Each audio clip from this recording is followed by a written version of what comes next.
사위가 주스에 제초제를 넣고 있었습니다. 만삭인 제 딸이 마실 주스에 말이죠. 저는 그 사실을 모두 알고 있었고 그 주스를 직접 사돈어른에게 건네주었습니다. 구독 버튼을 눌러주세요. 금빛 행운과 함께 감동적인 이야기를 들려드릴게요. 사연 시작합니다.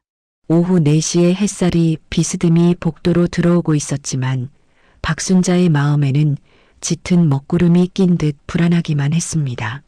딸네 집 현관 앞에 선 순자는 비밀번호를 누르려다 말고 잠시 멈칫했는데 안에서 들려오는 소리가 평소와는 전혀 달랐기 때문입니다. 보통 이 시간이라면 텔레비전 소리나 치매 걸린 사돈이 혼잣말을 중얼거리는 소리가 들려야 정상이었죠. 하지만 문 너머에서 들려오는 것은 짐승이 목을 긁는 듯한 거친 숨소리와 무언가 바닥을 둔탁하게 치는 소음뿐이었습니다. 순자는 본능적으로 반찬통을 든 손에 힘을 주었고 떨리는 손가락으로 도어락 번호를 빠르게 누른 뒤 현관문을 거칠게 열어젖혔습니다. 훅 끼쳐오는 집안 냄새는 묘하게 비릿했고 신발을 벗을 새도 없이 뛰어들어간 거실의 풍경은 그야말로 아비규환이었습니다. 사돈어른. 거실 한복판, 낡은 소파 아래에 사돈 최 여사가 쓰러져 있었는데 그녀는 마치 보이지 않는 누군가와 싸우기라도 하듯 온몸을 비틀고 있었습니다.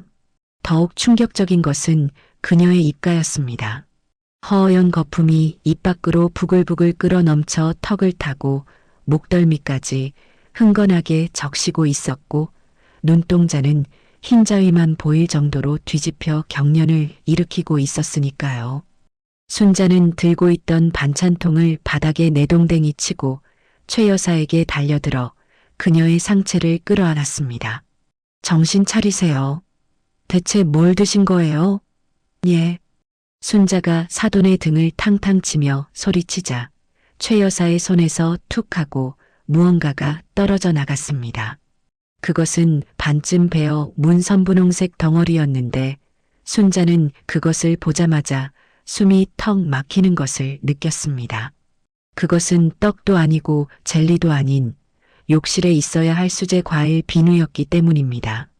치매가 심해진 최 여사가 향긋한 복숭아 향이 나는 비누를 먹을 것으로 착각하고 그 딱딱한 것을 우지끈 씹어 삼킨 것이 분명했습니다. 아이고 맙소사, 이걸 먹으면 어떡해요. 순자는 덜덜 떨리는 손으로 휴대폰을 꺼내 119에 신고를 하면서 다른 한 손으로는 사돈의 입안에 손가락을 집어넣었습니다. 축축하고 미끌거리는 거품 속에서 아직 삼키지 못한 비누 조각들이 손가락에 걸려 나왔고 최 여사는 고통스러운 듯 순자의 손을 꽉 깨물었습니다. 손가락이 끊어질 듯 아팠지만 순자는 멈출 수가 없었고 구급대원이 도착해 사돈을 들것에 실을 때까지 피가 통하지 않을 정도로 사돈의 턱을 붙잡고 있어야 했죠. 응급실의 공기는 차갑고 건조했습니다.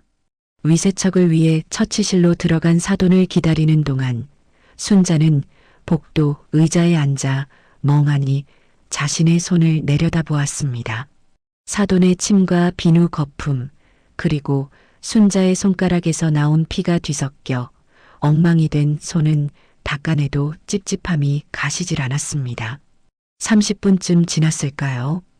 응급실 자동문이 요란하게 열리더니 작업복 차림의 사위 강민석이 헐레벌떡 뛰어들어오는 모습이 보였습니다. 민석의 몰골은 말이 아니었는데 안전모에 눌린 머리는 땀으로 떡이져 있었고 작업 조끼에는 시멘트 가루와 흙먼지가 뿌옇게 내려앉아 있었습니다. 장모님, 어머니는요? 어머니 괜찮으신가요? 민석이 거친 숨을 몰아쉬며 다가오자 순자는 자리에서 벌떡 일어나 사위의 가슴팍을 주먹으로 내리쳤습니다. 퍽 하는 소리와 함께 민석이 휘청거렸지만 순자의 분노는 그 정도로는 풀리지 않았습니다. 자네는 대체 집구석 관리를 어떻게 하는 건가? 비누를 먹다니 치매 노인이 비누를 씹어 삼키는 동안 자네는 어디서 뭘 했어? 순자의 고함에 응급실의 시선이 집중되었지만 순자는 아랑곳하지 않고 사위의 옷깃을 잡고 흔들었습니다. 죄송합니다. 제가 출근할 때 화장실 문을 잠그고 나왔어야 했는데 아침에 너무 급하게 나오느라 깜빡했습니다. 정말 죄송합니다. 민석은 죄인처럼 고개를 숙인 채 어쩔 줄 몰라 했고 그 비굴하고 무기력한 모습에 순자는 더더욱 우라통이 터졌습니다. 의사가 나와서 최 여사의 상태를 설명했습니다. 다행히 위세척은 잘 끝났지만 식도 점막이 많이 상했으니 당분간 죽만 먹어야 한다는 말에 순자는 긴 한숨을 내쉬었죠. 의사 선생님, 이 양반이 치매라서 그래요. 예쁜 것만 보면 다 입으로 가져가거든요. 순자의 설명에 의사는 고개를 끄덕이며 앞으로는 집안의 위험한 물건을 싹 치워야 한다고 당부하고 돌아갔습니다. 순자는 링거를 맞고 잠든 사돈을 바라보다가 복도 구석에 쭈그리고 앉아있는 사위를 노려보았습니다. 강서방, 내 말 똑똑히 들어. 이번이 마지막이야. 당장 사돈 요양병원으로 모셔. 하지만 민석은 고개를 세차게 저었습니다. 안 됩니다, 장모님. 지금 제 형편에 병원비 감당 못해요. 그리고 어머니가 정신 돌아오시면 요양원만은 절대 안 된다고 하셨어요. 돈이 문제야?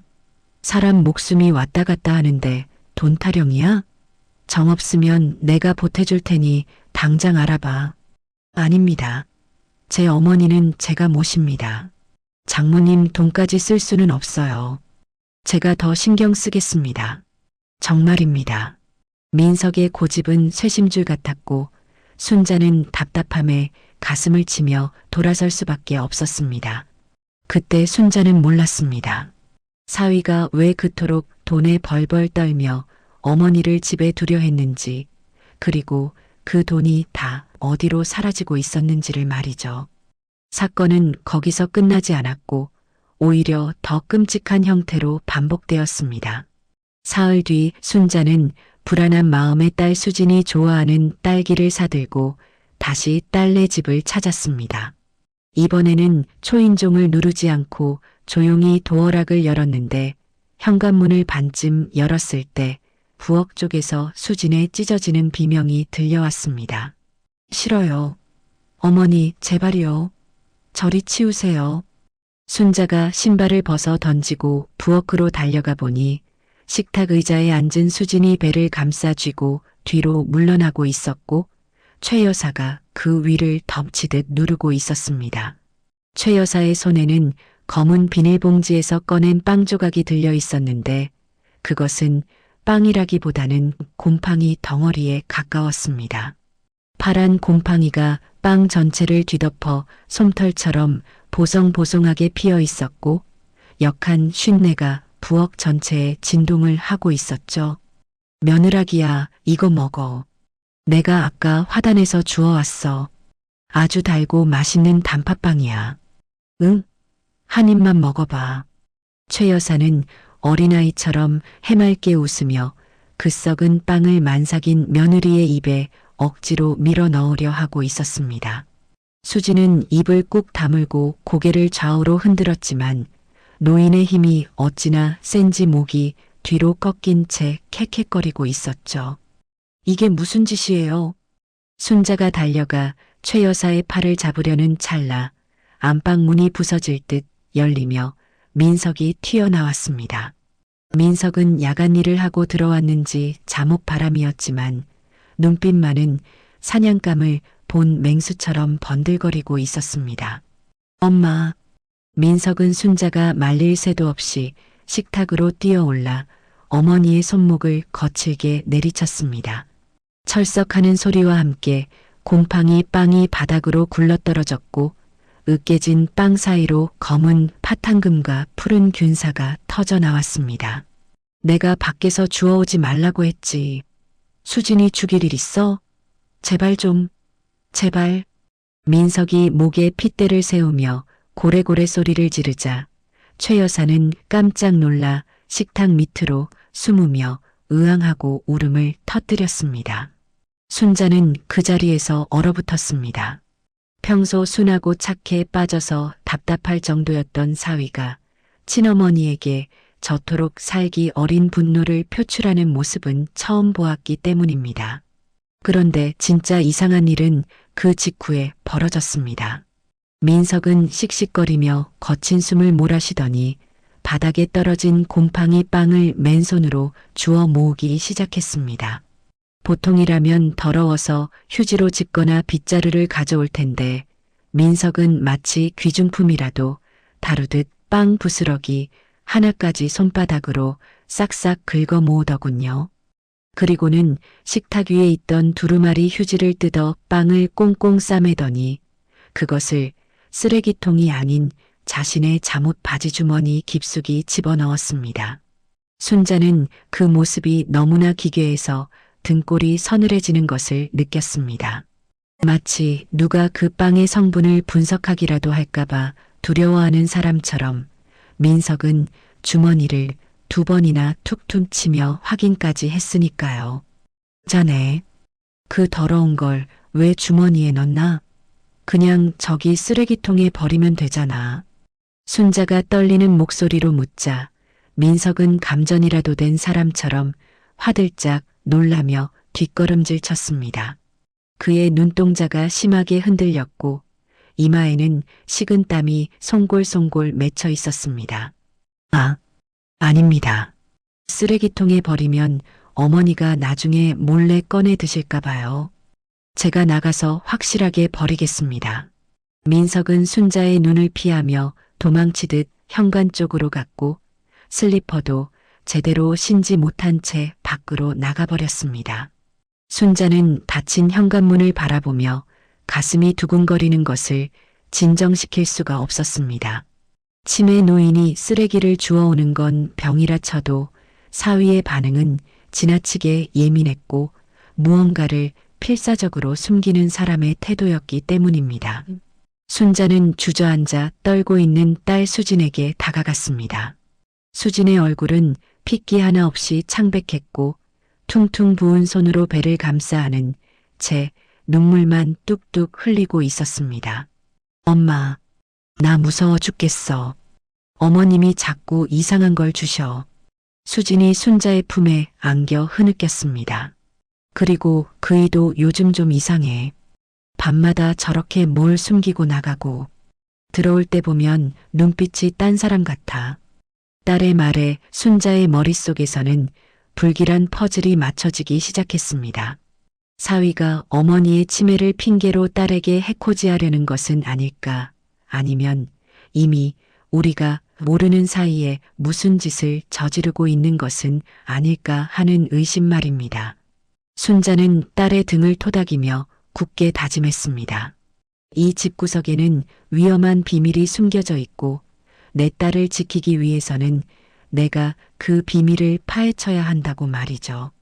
그때는 몰랐습니다. 사위가 주머니에 숨긴 그 썩은 빵이 아내와 뱃속의 아이를 지키기 위해 삼켜야 했던 가장의 눈물겨운 독배였다는 사실을요.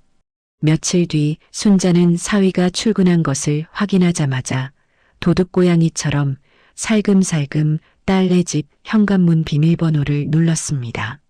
딸 수진이 정기검진을 위해 산부인과에 간 사이 이 음침한 집구석에 숨겨진 비밀을 기필코 찾아내겠다고 결심했기 때문입니다. 삐비빅 띠리링. 경쾌한 도어락 소리와 달리 집안에는 무거운 정막만이 감돌았고 안방에서는 치매 걸린 사돈 최 여사가 새우잠을 자며 새근거리는 거친 숨소리만 간간히 들려왔습니다. 순자는 숨소리조차 죽이며 현관 신발장 앞으로 다가갔습니다. 아침에 사위 민석이 출근할 때 언뜻 보았던 그의 신발이 자꾸만 눈에 밟혀서 확실하게 확인을 해봐야겠다고 생각했거든요. 신발장 문을 열자 퀴퀴한 곰팡이 냄새와 함께 낡은 신발들이 쏟아질 듯 쌓여 있었는데 순자의 눈은 자석에 이끌리듯 맨 아래칸 구석을 향했습니다. 그곳에는 순자가 지난달 사위 생일 선물로 사준 백화점에서 30만 원이나 주고 산 고급 조가죽 정장 구두가 놓여 있었죠. 그런데 그 구두의 상태가 정말이지 이상했습니다. 한 번도 신지 않은 듯 가죽에는 매끄러운 윤기가 흐르고 있었지만 그 위에는 뽀얀 먼지가 수북하게 쌓여 있었고 심지어 포장용 비닐도 뜯지 않은 새것 그대로의 상태였으니까요. 이 귀한 걸 구석에 처박아 두고 그 너덜거리는 운동화를 신고 다닌단 말이야? 순자는 혀를 차며 민석이 현관 바닥에 벗어두고 간 낡은 슬리퍼 옆에 운동화를 떠올렸습니다. 밑창이 다 닳아서 걸을 때마다 삑삑 소리가 났고 터진 앞코를 노란색 청테이프로 칭칭 감아놓아 보기만 해도 빈티가 줄줄 흐르는 그 흉물스러운 운동화 말입니다. 순자의 눈에 그것은 검소함이 아니라 장모에 대한 철저한 무시로 보였습니다. 장모가 큰맘 먹고 사준 좋은 구두는 거들떠보지도 않고 일부러 찢어진 신발을 신고 다니며 나 이렇게 힘들게 산다고 딸에게 시위하는 것 같아 괘씸하기 짝이 없었죠. 속 좁은 놈. 자격지심만 가득 차서는 순자는 쿵쾅거리는 가슴을 진정시키며 거실로 들어와 사위가 평소 영수증을 모아두는 책상 서랍을 뒤지기 시작했습니다. 각종 독촉 고지서와 꼬깃꼬깃한 영수증들이 쓰레기처럼 구겨져 나왔는데 그 중에서 유독 순자의 시선을 잡아끄는 것이 하나 있었습니다. 그것은 읍내에 있는 전당포라고 적힌 작은 명함과 그 뒤에 녹슨 클립으로 끼워져 있는 얇은 노란색 전표였습니다. 순자는 떨리는 손으로 전표를 집어들고 내용을 확인했는데 품목란에 휘갈겨 적힌 글자를 보고는 숨을 멈췄습니다. 순금 결혼 반지 3돈. 순자는 자신의 눈을 의심하며 전표 아래에 적힌 날짜를 다시 한번 확인했습니다. 바로 어제 날짜였고 민석이 며칠 전부터 손가락에 반지를 끼지 않고 다녔던 이유가 너무나 명백하게 밝혀지는 순간이었습니다. 세상에, 미쳤어. 이놈이 정말 미쳤어. 순자는 입을 틀어막고 그 자리에 주저앉았습니다. 결혼 반지는 부부의 영원한 약속이자 마지막 자존심인데 그것을 헐값에 팔아치웠다는 것은 사위가 갈 때까지 갔다는 확실한 증거였으니까요. 도박이야. 분명해. 밤마다 검은 봉지를 들고 산으로 나가고 새벽에 들어올 때면 눈빛이 퀭해서 들어오는 이유가 다 설명이 되었습니다. 도박 빚에 쪼들리다 못해 결혼 반지까지 팔아치운 것이고 이제 더 이상 팔 것이 없으면 그 탐욕스러운 손길이 어디로 향할지는 불보다 뻔했습니다. 만삭인 아내와 뱃속의 아이 그리고 장모인 자신의 주머니를 노리겠지요. 순자의 몸이 부들부들 떨려왔습니다. 당장이라도 사위를 불러내 따귀를 올려붙이고 이 사실을 따지고 싶었지만 그랬다가는 만삭인 딸이 받을 충격이 너무 클 것 같아 섣불리 움직일 수도 없었습니다. 그때 책상 위에 놓인 민석의 낡은 노트북이 눈에 들어왔습니다. 화면 보호기가 돌아가고 있는 노트북은 전원이 켜져 있었고 순자는 홀린 듯 마우스를 움직여 화면을 띄웠습니다. 혹시라도 인터넷 도박 사이트 접속 기록이라도 나오면 그걸 확실한 증거로 삼아 딸을 이혼시킬 작정이었거든요. 하지만 인터넷 창을 연 순자는 그만 비명을 지를 뻔했습니다. 화면에 떠 있는 것은 도박 사이트가 아니라 포털 사이트의 검색 기록과 지식 검색 페이지였는데 그 내용이 상상을 초월할 정도로 끔찍했기 때문입니다. 화면 맨 위에는 기도 폐쇄 사망 시간이라는 검색어가 선명하게 떠 있었습니다. 그 아래에는 성인 질식사 소요 시간이라는 문구도 보였죠. 순자는 손을 떨며 스크롤을 내렸는데 이어지는 검색어들은 더욱 충격적이었습니다. 심폐소생술 실패하는 법, 독극물 섭취 시 응급처치 골든타임. 순자는 모니터를 보고 있는 자신의 눈이 멀어버리기를 바랐습니다. 검색어 목록을 하나씩 읽어내려갈 때마다 등골이 오싹해지는 단어들이 쏟아져 나왔고 그것들은 하나같이 사람을 살리는 방법이 아니라 죽음에 이르는 과정을 치밀하게 연구한 흔적들이었습니다. 이건 그냥 도박꾼이 아니야. 순자의 머릿속에서 지난번 사건들이 파노라마처럼 스쳐 지나갔습니다. 사돈이 비누를 먹고 쓰러졌을 때 사위가 늦게 나타났던 일, 곰팡이 빵을 주머니에 숨기며 벌벌 떨던 모습, 가리고 딸이 요즘 들어 배가 자주 아프다고 했던 말까지 모든 것이 하나의 무서운 결론을 향해 달려가고 있었습니다. 사위는 단순한 무능력한 가장이 아니라 가족을 해치고 거액의 보험금을 타내려는 치밀한 계획살인마였던 겁니다. 기도 폐쇄 사망 시간은 사돈을 떡이나 비누로 질식사한 것처럼 위장해 죽이려는 연구였을 테고 독극물 응급처치는 만약 딸이 독을 먹었을 때 살리지 않고 시간을 끌려는 수작이 분명했습니다. 순자는 노트북을 닫지도 못하고 멍하니 화면을 바라보다가 책상 구석에 놓인 탁상 달력을 발견했습니다. 이번 달 달력에는 깨알 같은 글씨로 스케줄이 적혀 있었는데 이번 주 금요일 날짜에 붉은색 매직으로 아주 크게 동그라미가 쳐져 있었습니다. 그리고 그 동그라미 안에는 이렇게 적혀 있었죠. 디데이, 모든 게 끝나는 날. 그 글자를 본 순간 순자의 심장이 쿵 하고 바닥으로 내려앉았습니다. 오늘은 수요일이었고 금요일까지는 고작 이틀밖에 남지 않은 상황이었습니다. 이틀 뒤에 내 딸을 죽이겠다는 거구나. 순자는 입술을 피가 나도록 깨물며 자리에서 벌떡 일어났습니다. 더 이상 망설일 시간이 없었고 경찰에 신고하기에는 증거가 너무나 애매했기에 자신이 직접 나서서 이 짐승만도 못한 놈의 가면을 벗겨야 했습니다. 그때 안방에서 최 여사의 잠꼬대 소리가 들려왔습니다. 아들아, 밥 먹었니? 우리 착한 아들. 순자는 안방 문을 노려보며 차갑게 중얼거렸습니다. 사돈, 당신 아들이 어떤 괴물인지 내가 똑똑히 보여줄게요. 내 딸을 건드린 대가가 얼마나 처참한지 뼈저리게 느끼게 해줄 겁니다. 순자는 전당포 전표를 휴대폰으로 찍고 노트북 화면의 검색 기록들도 하나하나 사진으로 남긴 뒤 조용히 현관을 빠져나왔습니다. 엘리베이터 거울에 비친 순자의 얼굴은 분노로 흉하게 일그러져 있었지만 눈빛만은 맹수처럼 서늘하게 빛나고 있었습니다. 그때까지만 해도 순자는 꿈에도 몰랐습니다. 그 살벌한 검색어들이 사실은 치매 어머니와 만삭 아내를 살리기 위해 밤새 공부한 응급처치 매뉴얼이었다는 것을, 그리고 달력의 디데이가 빚을 다 갚고 가족과 새 출발을 하기로 한 약속의 날이었다는 것을 말이죠. 이틀 뒤인 금요일 오후 순자는 마치 사생결단을 내려가는 장수처럼 비장한 표정으로 딸네 집 현관 앞에 섰습니다.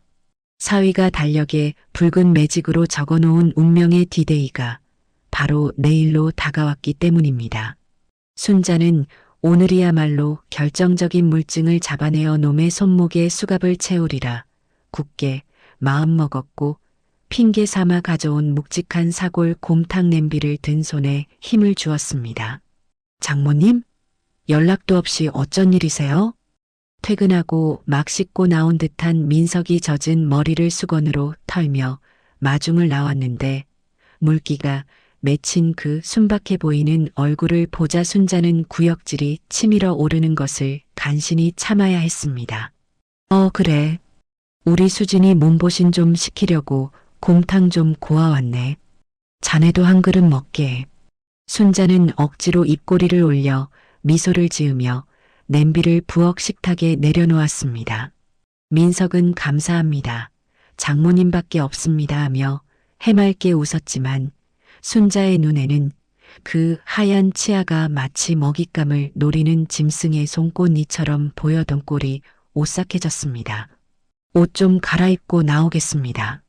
민석이 콧노래를 흥얼거리는 척하며 안방으로 들어간 사이 순자의 날카로운 시선은 거실 소파 위에 덩그러니 놓인 민석의 낡은 서류 가방에 고정되었습니다.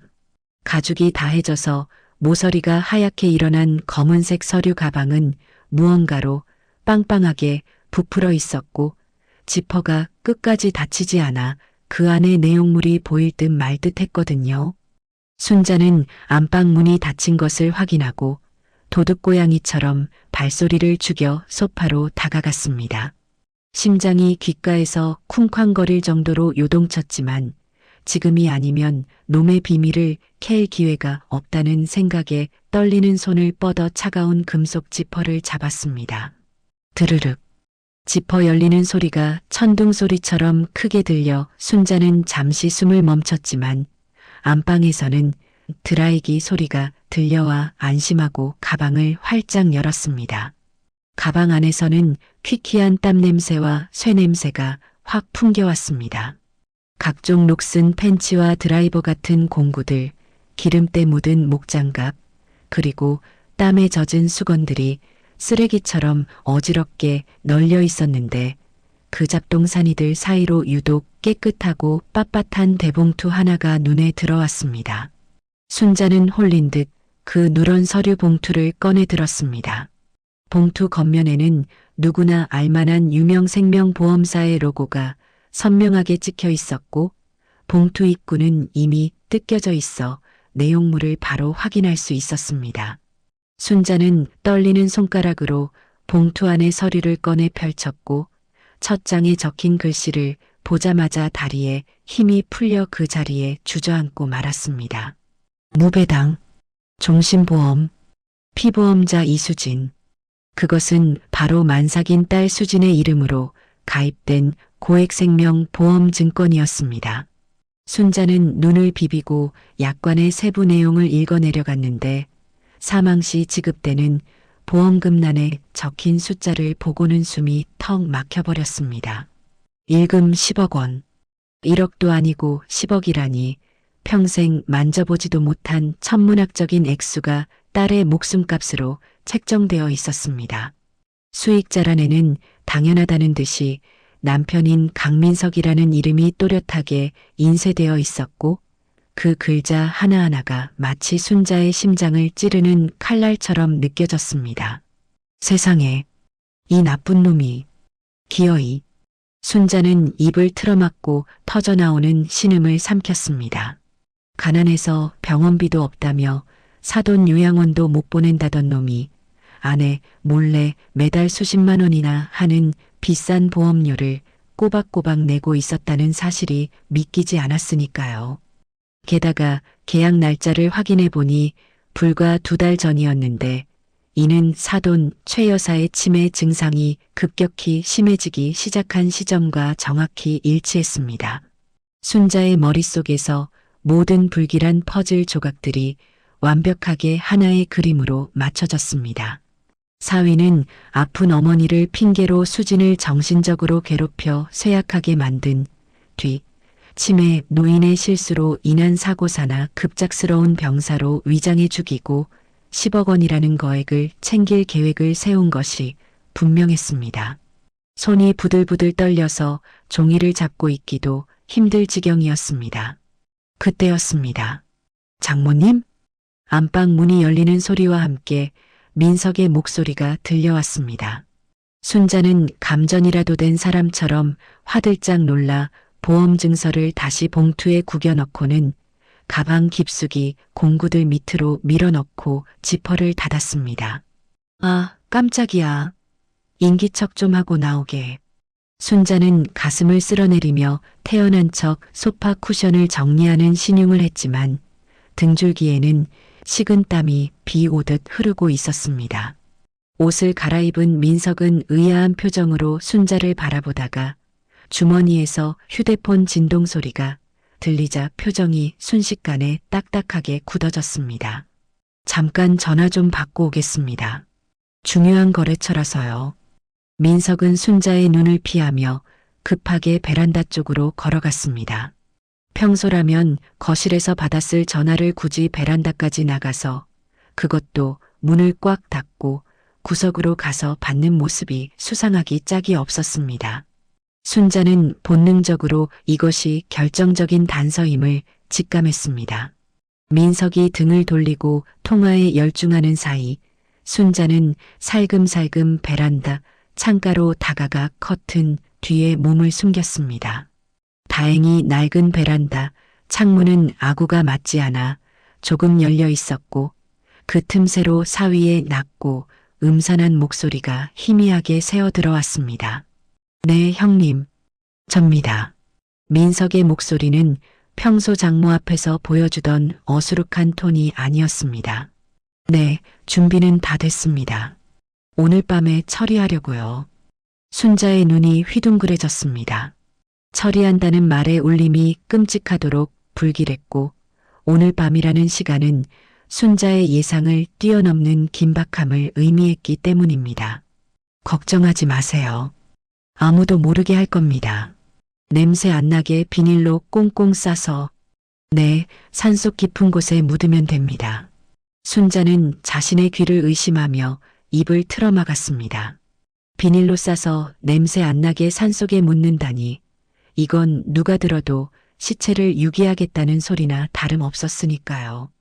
지난번 이웃 여자가 말했던 검은 비닐봉지가 무엇을 의미하는지, 사위가 왜 밤마다 산으로 향했는지에 대한 끔찍한 진실이 드러나는 순간이었습니다. 도구도 다 챙겼습니다. 삽이랑 마대 자루도 차 트렁크에 실어놨고요. 네, 확실하게 보냅니다. 뒤탈없게 해야죠. 민석은 연신 고개를 끄덕이며 통화를 이어갔고 통화 내용이 구체적으로 변할수록 순자의 공포는 극에 달해 다리가 후들거리기 시작했습니다. 삽과 마대 자루까지 준비했다는 것은 이미 모든 범행 준비가 끝났다는 뜻이었습니다. 오늘 밤이 지나면 다 끝납니다. 네, 그동안 기다려주셔서 감사합니다. 내일 아침에 입금될 겁니다. 민석이 전화를 끊고 깊은 한숨을 내쉬는 순간 순자는 비명을 지를 뻔한 입을 양손으로 꽉 틀어막고 부엌으로 도망쳤습니다. 심장이 입 밖으로 튀어나올 것만 같아서 숨조차 제대로 쉴 수가 없었습니다. 분명 달력에는 내일이 디데이였는데 놈은 무슨 이유에서인지 계획을 앞당겨 오늘 밤에 거사를 치르려는 게 분명했습니다. 내일 아침에 입금된다는 말은 10억 원의 보험금을 말하는 것이겠죠. 사위는 오늘 밤 딸을 죽여 산에 묻고 내일 아침 실종 신고나 사고 위장을 해서 보험금을 청구할 셈이었습니다. 순자는 부들부들 떨리는 손으로 싱크대를 붙잡고 거친 숨을 몰아쉬었습니다. 지금 당장 안방에서 자고 있는 딸을 깨워 도망쳐야 하나 아니면 경찰을 불러야 하나 머릿속이 하얗게 변해버렸습니다. 하지만 경찰이 와서 통화 내용을 증거라고 내밀어도 놈이 그냥 쓰레기 버리는 얘기였다고 잡아떼면 그만일 것이라는 생각이 들었습니다. 게다가 놈은 삽과 마대 자루까지 준비한 치밀한 놈이니 어설프게 건드렸다가는 딸과 자신, 사돈까지 모두 위험해질 수 있었습니다. 결정적인 물증, 놈이 꼼짝 못할 현장을 내 눈으로 잡아야만 했습니다. 그때 베란다 문이 열리고 민석이 거실로 들어왔습니다. 장모님, 저 오늘 회사에 급한 일이 생겨서 야근 좀 해야 할 것 같습니다. 죄송하지만 수진이랑 어머니 저녁 좀 부탁드려도 될까요? 민석은 아무 일도 없었다는 듯 태연한 표정으로 말했고 그 뻔뻔한 연기력에 순자는 소름이 돋아 온몸에 털이 곤두서는 것을 느꼈습니다. 사람을 죽이러 가면서 야근 핑계를 대다니 정말이지 짐승만도 못한 놈이었습니다. 아, 그래. 알겠네. 수진이는 내가 볼 테니 걱정 말고 다녀오게. 순자는 최대한 목소리가 떨리지 않게 애쓰며 대답했습니다. 민석은 감사합니다 하며 고개를 숙이고는 현관에 둔 무거워 보이는 공구 가방을 챙겨 밖으로 나갔습니다. 쾅! 현관문이 닫히는 소리가 텅 빈 집안에 울려 퍼지자 순자는 다리에 힘이 풀려 그 자리에 주저앉고 말았습니다. 방 안에서는 아무것도 모르는 만삭의 딸 수진이 평화롭게 잠들어 있었고 거실 구석에서는 침에 걸린 사돈이 인형 누나를 파내며 희죽거리고 있었습니다. 이 연약한 두 사람을 지킬 수 있는 사람은 오직 자신뿐이었습니다. 내가 지켜야 해. 내 딸은 내가 살려야 해. 순자는 눈물을 닦으며 주먹을 꽉 쥐었습니다. 오늘 밤 놈이 돌아오기 전까지 놈이 절대 빠져나갈 수 없는, 그리고 자신의 범죄를 스스로 자백할 수밖에 없는 완벽한 덫을 놓아야 했습니다. 순자의 눈빛이 차갑게 가라앉으며 서늘한 살기가 스쳐 지나갔습니다. 그때까지만 해도 순자는 꿈에도 몰랐습니다. 가방 속의 보험 증서는 생활비가 없어 약관 대출을 받아 급한 불을 끄려던 흔적이었고, 베란다의 살벌한 통화는 밤새 잡은 잉어 내장 쓰레기를 처리하고 밀린 대리운전 콜을 받는 내용이었다는 것을요. 그날 밤 순자는 집으로 돌아가지 않고 딸네 거실 소파에 앉아 뜬 눈으로 밤을 지새웠습니다. 만삭인 딸이 걱정된다는 핑계로 눌러앉았지만 사실은 오늘 밤 사위가 돌아와서 무슨 짓을 저지를지 감시하기 위해서였죠. 시계 바늘은 어느덧 새벽 3시를 가리키고 있었지만 현관문은 굳게 닫힌 채 열릴 기미가 보이지 않았습니다. 순자는 어둠 속에서 무릎을 감싸 안은 채 낮에 베란다에서 엿들었던 그 끔찍한 통화 내용을 곱씹고 또 곱씹었습니다. 오늘 밤에 처리한다. 산속에 묻는다. 그 말이 귓가에 맴돌 때마다 등골이 오싹해졌고 안방에서 자고 있는 딸과 사돈이 당장이라도 놈의 손에 해코지를 당할 것만 같아 심장이 조여왔습니다. 창밖에는 추적추적 비가 내리기 시작했고 빗방울이 유리창을 때리는 소리가 마치 불길한 징조처럼 느껴져 순자의 신경을 긁어댔습니다. 새벽 4시가 조금 넘었을 무렵 드디어 복도 쪽에서 엘리베이터가 멈추는 소리가 들려왔습니다. 딩동. 고요한 새벽 공기를 가르는 엘리베이터 도착음에 순자는 본능적으로 소파 뒤편 커튼 뒤로 몸을 숨겼습니다. 도어락 덮개가 열리는 소리가 났지만 비밀번호를 누르는 소리는 한참이나 들리지 않았습니다.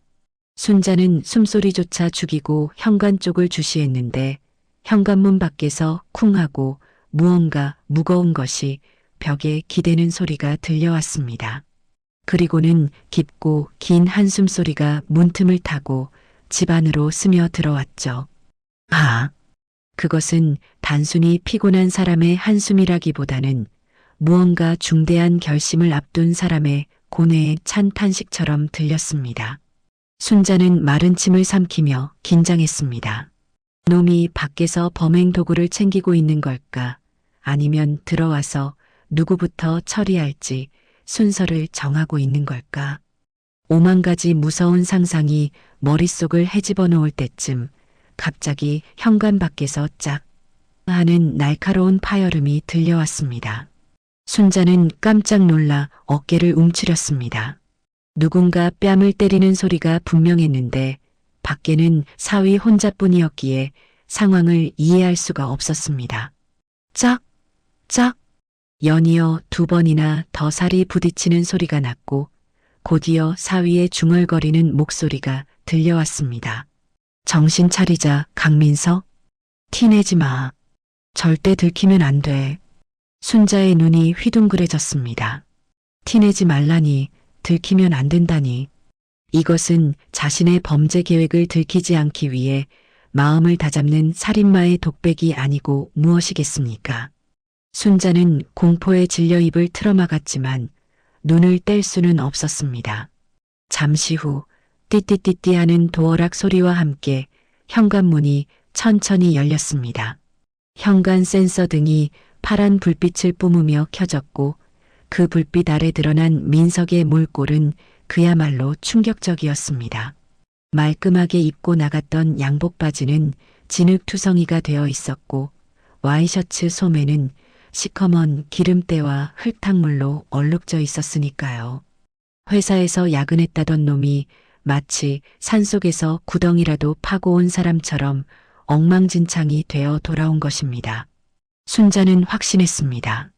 놈이 낮에 통화한 대로 산속에 구덩이를 파놓고 예비 연습을 마치고 돌아온 것이라고 말이죠. 그런데 민석의 행동은 거기서 멈추지 않았습니다. 그는 신발을 벗다 말고 현관 신발장에 붙은 전신 거울을 보더니 양손으로 자신의 뺨을 감싸고 기괴한 행동을 시작했습니다. 축 늘어져 있던 입꼬리를 손가락으로 억지로 끌어올리며 거울 속의 자신을 향해 웃어 보이기 시작한 겁니다. 스마일. 웃자. 웃어. 민석은 좀 전까지의 지친 기색을 싹 지우고 눈은 웃지 않는데 입만 웃고 있는 소름 끼치는 가면을 만들어내고 있었습니다. 여보, 나왔어. 오늘 많이 힘들었지? 그는 허공에 대고 다정한 목소리로 인사하는 연습까지 했습니다. 방금 전까지 산속에서 흙투성이가 되어 돌아온 사람이 문 하나를 사이에 두고 완벽한 다정남으로 변신하는 과정을 목격한 순자는 온몸에 소름이 돋았습니다. 저것은 인간이 아니었습니다. 자신의 진짜 모습을 철저하게 숨기고 가족들을 안심시켜 방심하게 만든 뒤 목덜미를 물어뜯으려는 이중인격자이자 사이코패스였습니다. 연습을 마친 민석은 깊은 심호흡을 한 번 하더니 거실로 들어와 안방문을 조심스럽게 열었습니다. 수진아. 자. 그 목소리는 꿀이 떨어질 듯 달콤했고 조금 전 현관 밖에서 들렸던 거친 숨소리와는 딴판이었습니다. 순자는 커튼 뒤에서 그 역겨운 이중성을 지켜보며 주먹을 꽉 쥐어 손톱이 살을 파고들었습니다. 민석은 안방에 들어가지 않고 문틈으로 잠든 아내와 어머니를 한참이나 바라보더니 다시 거실로 나와 부엌 식탁에 털썩 주저앉았습니다. 그리고는 주머니에서 꼬깃꼬깃한 종이 뭉치를 꺼내 식탁 위에 올려놓고 무언가를 계산하기 시작했습니다. 순자가 눈을 가늘게 뜨고 보니 그것은 전당포 영수증과 대출 이자 내역서들이었습니다. 민석은 머리를 감싸 쥐고 괴로워하더니 식탁 위에 놓인 탁상 달력을 끌어당겨 붉은색 동그라미를 손가락으로 쓰다듬었습니다. 민석의 손가락이 금요일, 바로 내일 날짜에 멈췄습니다. 내일이면 진짜 끝이다. 지긋지긋한 이 생활도 내일이면. 민석의 낮은 읍조림이 고요한 거실에 울려 퍼졌습니다. 순자는 그 말을 듣는 순간 심장이 쿵하고 바닥으로 떨어지는 것 같았습니다.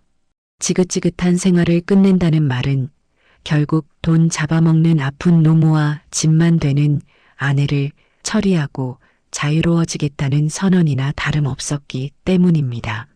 민석은 한참을 달력을 노려보다가 부엌 한 구석에 있는 찬장을 열어 깊숙한 곳에서 무언가를 꺼냈습니다. 검은 비닐에 쌓인 묵직한 유리병이었습니다. 민석은 그 병을 소중하게 품에 안고는 마치 보물단지라도 되는 양 쓰다듬으며 섬뜩한 미소를 지었습니다. 조금만 참아. 내일 아침이면 다 해결될 거야. 그 병 속에는 무엇이 들어있을까요? 순자는 직감적으로 그것이 놈이 검색했던 독극물, 즉 제초제나 농약일 것이라고 확신했습니다. 민석은 병을 다시 찬장 깊숙이 숨기고는 소파에 몸을 뉘지도 않은 채 식탁 의자에 앉아 불편하게 쪽잠을 청했습니다. 순자는 어둠 속에서 사위의 등 뒤로 다가갔습니다. 당장이라도 저놈의 머리통을 냄비로 내려치고 싶었지만 그랬다가는 증거도 없이 사람을 잡는 꼴이 될 수도 있었습니다. 확실한 현장, 놈이 꼼짝 못하고 자백할 수밖에 없는 결정적인 순간을 잡아야 했습니다. 그래, 내일이라고 했지. 순자의 눈빛이 차갑게 가라앉았습니다. 내일 아침 놈이 그 독극물을 꺼내드는 순간이 바로 놈의 제삿날이 될 것입니다. 순자는 밤새 한숨도 자지 않고 사위의 숨소리를 감시했고 창밖이 푸르스름하게 밝아올 때까지 복수의 칼날을 갈고 또 갈았습니다. 하지만 순자는 꿈에도 몰랐습니다. 사위가 현관에서 뺨을 때린 것은 쏟아지는 졸음을 쫓고 아내에게 피곤한 내색을 하지 않기 위해서였다는 것을요. 그리고 억지로 지어 보인 미소는 가장으로서의 무거운 짐을 혼자 짊어지려는 눈물겨운 노력이었다는 사실을 말입니다. 그가 품에 안았던 검은 병 또한 독약이 아니라 결혼 반지를 팔아 마련한 아내의 산후조리용 귀한 약이었다는 것을 알 턱이 없었죠. 날이 밝았습니다. 드디어 운명의 디데이, 금요일 아침이 밝아오고 있었습니다. 운명의 금요일 아침이 밝았습니다. 밤새 한숨도 자지 못한 순자의 눈은 핏발이 서서 붉게 충혈되어 있었지만 정신만은 그 어느 때보다 맑고 서늘하게 깨어 있었습니다. 거실 소파에 앉아 어둠이 거치는 창밖을 노려보던 순자는 안방 문이 열리는 소리에 반사적으로 몸을 숨겼습니다. 기익. 기름칠이 안 된 낡은 경첩 소리가 고요한 집안을 갈랐고 부스스한 머리에 민석이 하품을 하며 거실로 나왔습니다. 순자는 부엌 식탁 아래에 몸을 웅크리고 숨을 죽였습니다. 식탁보가 길게 내려와 있어 다행히 들키지는 않았지만 사위의 발소리가 가까워질 때마다 심장이 터질 듯이 요동쳐서 손으로 가슴을 눌러야 했죠. 민석은 거실을 휘둘러 보더니 아무도 없는 것을 확인하고는 안도의 한숨을 내쉬었습니다. 후, 다행이다. 장모님은 아직 주무시나 보네. 그 목소리에는 은밀한 일을 꾸미는 자, 특유의 긴장감이 배어 있었습니다. 민석은 발소리를 죽여 부엌 찬장 앞으로 다가갔고 까치발을 들고 찬장 가장 높은 곳 깊숙한 구석을 더덩거리기 시작했습니다. 순자는 식탁보 틈새로 그 모습을 지켜보며 입술을 깨물었습니다. 어젯밤 놈이 소중하게 숨겨두었던 그 검은 비닐봉지를 꺼내려는 것이 분명했기 때문입니다. 찾았다. 민석의 손에 묵직해 보이는 검은 봉지가 들려나왔습니다. 그는 식탁 위에 봉지를 올려놓고 조심스럽게 매듭을 풀었는데 그 안에서 나온 것은 예상대로 불길한 기운을 내뿜는 갈색 유리병이었습니다. 순자는 눈을 가늘게 뜨고 병에 붙은 라벨을 확인했습니다. 하얀 종이 위에 검은색 매직으로 투박하게 쓴 글씨가 보였는데 그 내용을 읽는 순간 순자는 심장이 멎는 것만 같았습니다. 강력 제초제. 절대 먹지 마시오. 글씨만으로도 충분히 공포스러웠지만 그 옆에는 붉은색 매직으로 아주 큼지막하게 해골 그림까지 그려져 있었습니다. 누가 봐도 이것은 닿기만 해도 죽는 맹독성 독극물이라는 경고였습니다. 이 미친놈. 진짜였어. 진짜 독약을 준비했어. 순자는 입을 틀어막고 터져나오는 비명을 간신히 삼켰습니다. 민석은 주위를 다시 한번 살피더니 찬장에서 수진이 평소에 쓰는 예쁜 머그컵을 꺼냈습니다. 그리고는 제초제 병의 뚜껑을 열었는데 뽕하는 소리와 함께 지독하고 비릿한 냄새가 순자의 코끝을 스쳤습니다. 민석은 망설임 없이 병을 기울였고 꿀렁거리는 소리와 함께 끈적하고 검붉은 액체가 머그컵 안으로 콸콸 쏟아져 내렸습니다. 그 색깔은 마치 오래된 핏물처럼 검고 탁했으며 보는 것만으로도 속이 메스꺼워질 정도로 혐오스러웠습니다. 이걸 내 딸한테 먹이려고. 순자의 눈에서 뜨거운 눈물이 핑 돌았지만 분노가 슬픔을 집어삼켜 눈물조차 흐르지 않았습니다. 그런데 민석의 행동은 거기서 멈추지 않았습니다. 그는 컵에 담긴 검은 액체의 냄새를 맡아보더니 인상을 찌푸렸고 곧바로 찬장에서 다른 통을 꺼냈습니다. 그것은 노란색 가루가 담긴 통이었는데 냄새를 보니 생강가루와 계피가루였습니다. 민석은 숟가락으로 생강가루를 듬뿍 퍼서 검은 액체 위에 뿌리고 꿀까지 한 숟가락, 크게 떠서 섞기 시작했습니다. 휘휘 젓는 숟가락 소리가 부엌의 정적을 깨고 섬뜩하게 울려 퍼졌죠. 순자는 그 행동의 의미를 단번에 알아차렸습니다. 독약 냄새를 지우려는 거야. 생강이랑 꿀로 역한 냄새를 덮어서 딸이 의심 없이 마시게 하려는 수작이라고. 정말이지 치밀하고 악랄한 놈이었습니다. 딸이 평소 입덧 때문에 냄새에 예민하다는 것을 알고 그것까지 계산해서 향신료를 섞는 그 모습에 순자는 인간에 대한 환멸마저 느꼈습니다. 민석은 컵을 들어 냄새를 다시 한번 확인하더니 만족스러운 듯 고개를 끄덕였습니다. 이 정도면 됐어. 수진이도 잘 마시겠지.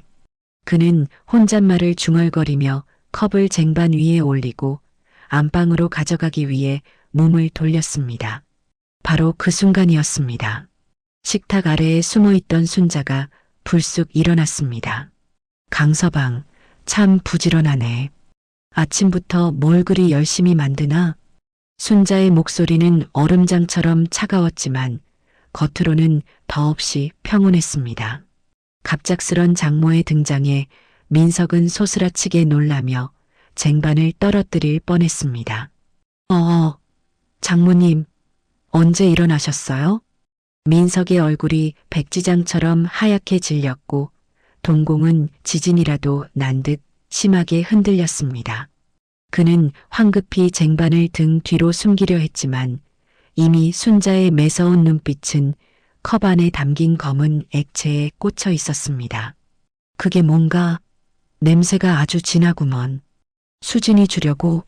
순자가 한 걸음 다가서자 민석은 뒷걸음질 치며 식은땀을 줄줄 흘렸습니다. 아, 네. 그게 수진이가 요즘 기력이 없어서 몸에 좋은 건강 주스 좀 갈았습니다. 흑마늘이랑 이것저것 넣어서요. 민석은 횡설수설하며 변명을 늘어놓았지만 시선은 자꾸만 찬장 위에 올려둔 제초제 병을 향해 힐끔거리고 있었습니다. 순자는 그 시선을 놓치지 않고 따라가 보았습니다. 찬장 문이 덜 닫혀 있어서 해골 그림이 그려진 갈색병의 일부가 선명하게 보이고 있었습니다. 빼도 박도 못할 증거였습니다. 순자는 당장이라도 이 살인마야 라고 소리치며 놈의 멱살을 잡고 싶었습니다. 하지만 그래서는 안 되었습니다. 지금 소란을 피우면 놈은 그냥 몸에 좋은 약이다라고 우길 것이고 증거가 인멸될 수도 있었습니다. 놈이 스스로 자신의 죄를 인정하게 만들어야 했습니다. 놈이 제 입으로 그건 독입니다. 라고 외치게 만들어야 법적으로도 완벽하게 놈을 매장시킬 수 있었으니까요. 순자의 머릿속에서 번개처럼 기막힌 생각이 스쳐 지나갔습니다. 그것은 도박에 가까운 위험한 방법이었지만 놈의 가면을 벗길 수 있는 유일한 길이기도 했습니다. 순자는 떨리는 입꼬리를 억지로 끌어올려 세상에서 가장 자애롭고 인자한 미소를 지어 보였습니다. 아이고, 기특해라. 사위가 만든 거니 얼마나 몸에 좋겠어. 냄새만 맡아도 힘이 불끈 솟는 것 같네. 순자는 민석에게 성큼 다가가 그의 손에 들린 쟁반을 낚아챘습니다. 장모님? 민석이 당황하여 손을 뻗었지만 순자는 몸을 돌려 거실 소파로 향했습니다. 그곳에는 막 잠에서 깬 사돈 최 여사가 부스스한 모습으로 앉아 텔레비전 리모컨을 전화기인 줄 알고 귀에 대고 있었습니다. 여보세요? 아들이니? 밥 먹었니? 순자는 쟁반을 든 채 사돈에게 다가갔습니다. 민석은 사색이 되어 순자의 뒤를 쫓아왔습니다. 장모님, 그거 수진이 줄 거예요. 어머니 드리면 안 돼요. 민석의 목소리가 다급하게 떨리고 있었습니다. 순자는 걸음을 멈추지 않고 마음속으로 차갑게 비웃었습니다. 그래, 너 마누라 죽일 약이니까 아까우시겠지. 하지만 너가 진짜 효자라면 너 엄마가 죽는 꼴은 못 보겠지? 이것은 시험이었습니다. 만약 저게 진짜 독약이라면 사위는 무슨 수를 써서라도 제 어미가 마시는 걸 막을 것입니다. 하지만 만약 그가 막지 않는다면 내가 쳐낼 거야. 사돈 입에 닿기 직전에 쳐내고 이 짐승만도 못한 놈을 내 손으로 죽여버릴 거야. 순자는 최후의 안전장치를 마음에 새기며 사돈 앞에 섰습니다. 사돈 어른, 일어났어요? 순자가 상냥하게 말을 걸자 최 여사가 멍한 눈으로 고개를 들었습니다. 밥 주는 사람이다. 밥 줘? 그래요. 밥보다 더 맛있는 거 가져왔어요. 우리 착한 사위가 새벽부터 일어나서 만든 특제 건강 주스예요. 순자는 컵을 들어 최 여사의 코앞에 들이밀었습니다. 생강과 계피 향이 섞인 묘한 냄새가 코를 찌르자 식탐 많은 최 여사의 눈이 반짝거렸습니다. 주스? 달콤한 거? 놔줄 거야? 그럼요. 귀한 거니까 남기지 말고 쭉 들이키세요. 순자는 컵을 최 여사의 손에 쥐어주었습니다. 그 순간 뒤에서 달려오던 민석의 비명소리가 거실을 뒤흔들었습니다. 안 돼. 민석은 마치 슬로 모션처럼 몸을 날렸습니다. 그의 얼굴은 공포로 일그러져 있었고 눈동자는 튀어나올 듯 커져 있었습니다. 순자는 컵을 쥔 손에 힘을 주며 사위의 반응을 지켜보았습니다. 자, 이제 선택해라. 너의 엄마를 죽일 텐가 아니면 너 죄를 자백할 텐가. 최 여사가 입맛을 다시며 검은 액체가 담긴 컵을 입으로 가져가는 순간 민석의 손이 허공을 갈랐습니다. 민석의 비명소리가 거실을 찢을 듯이 울려 퍼짐과 동시에 그의 몸이 마치 포탄처럼 공중으로 날아올랐습니다. 최 여사가 입맛을 다시며 컵을 기울이려는 찰나 민석의 손이 거칠게 컵을 쳐냈습니다. 쨍그랑, 차르륵, 유리잔이 깨지는 날카로운 파열음과 함께 컵 안에 담겨있던 검은 액체가 사방으로 튀며 하얀 거실 바닥을 시커멓게 물들였습니다. 민석은 바닥에 나뒹굴면서도 어머니를 감싸 안았고 최 여사는 깜짝 놀라 아이고 깜짝이야 하며 엉덩방아를 찧었습니다. 순자는 그 아수라장을 차가운 눈으로 내려다보았습니다. 바닥에 쏟아진 검은 액체는 마치 독사의 맹독처럼 불길하게 퍼져나가고 있었고 놈이 제 어미를 살리기 위해 몸을 던졌다는 것은 저것이 진짜 독약이라는 명백한 증거였습니다. 아, 역시나였어. 순자의 입에서 허탈한 탄식이 흘러나왔습니다. 설마 했지만 정말로 사위가 만삭인 아내를 죽이려고 제초제를 탔다는 사실이 확인되자 분노보다는 인간에 대한 혐오감이 먼저 밀려왔기 때문입니다. 순자는 떨리는 손으로 바닥에 엎드린 민석의 멱살을 잡고 거칠게 일으켜 세웠습니다. 이 짐승만도 못한 놈, 너가 사람이야? 어떻게 사람 탈을 쓰고 이런 짓을 해? 순자가 고함을 지르며 민석의 뺨을 후려쳤습니다. 짝! 고개가 돌아간 민석은 입술이 터져 피가 흘렀지만 반항 한 번 하지 않고 그저 바들바들 떨고만 있었습니다. 장모님, 죄송합니다.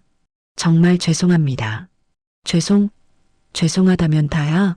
내 딸한테 독을 먹이려던 놈이 죄송하다는 말로 퉁치려고 해?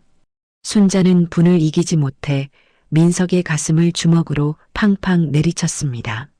경찰 불러. 당장 경찰 불러서 이놈 콩밥 좀 먹여야겠어. 보험금 10억 원에 눈이 멀어서 처자식을 죽이려 해? 순자가 악을 쓰자 구석에 있던 최 여사가 겁에 질려 울음을 터뜨렸습니다. 으앙, 무서워. 아저씨가 때려. 밥 주는 아줌마가 우리 아들 때려. 집안은 순식간에 울음바다가 되었고 안방에서 자던 수진도 소란에 놀라 비틀거리며 나왔습니다. 엄마, 여보, 이게 무슨 일이야? 수진이 놀란 토끼 눈을 하고 서 있자 순자는 바닥에 쏟아진 검은 액체를 손가락질하며 소리쳤습니다. 수진아, 이리 오지 마. 저놈이 너 죽이려고 제초제 탔어. 내가 다 봤다. 저 시커먼 독약 보이지? 수진의 시선이 바닥으로 향했고 그녀의 얼굴도 하얗게 질렸습니다. 그런데 그때였습니다. 바닥에 쏟아진 검은 액체에서 묘한 냄새가 피어오르기 시작했습니다. 처음에는 민석이 섞었던 생강과 계피의 매운 향이 강하게 났지만 시간이 지날수록 그 밑에 깔려있던 비릿하고 묵직한 냄새가 코를 찔러왔습니다. 그것은 화학약품의 독한 냄새가 아니라 시골 장터 어물전에서나 맡을 법한 물비린내였습니다. 순자는 멈칫하며 코를 킁킁거렸습니다. 이게 무슨 냄새야? 멱살을 잡힌 채 흐느끼던 민석이 고개를 들었습니다. 그의 눈은 눈물범벅이 되어 있었고 억울함과 슬픔이 뒤섞인 눈빛으로 순자를 바라보았습니다. 장모님, 이거 독약 아니에요. 제초제 아니라고요. 뭐, 웃기지 마. 내가 니놈이 찬장에서 제초제 병 꺼내는 거 똑똑히 봤어. 해골 그림 그려진 거. 순자가 쏘아붙이자 민석은 털썩 무릎을 꿇으며 오열했습니다. 그거 잉어즙이에요. 자연산 잉어즙이라고요. 뭐? 잉어즙? 순자는 둔기로 머리를 얻어맞은 듯 멍해졌습니다. 민석은 바닥을 치며 통곡하기 시작했습니다. 수진이가 임신 중독증으로 붓고 힘들어해서 몸에 좋다는 자연산 잉어를 구했는데 냄새난다고 안 먹을까봐 생강이랑 꿀을 탄 거예요. 그럼 그 병은 뭔데? 왜 제초제라고 써붙였어?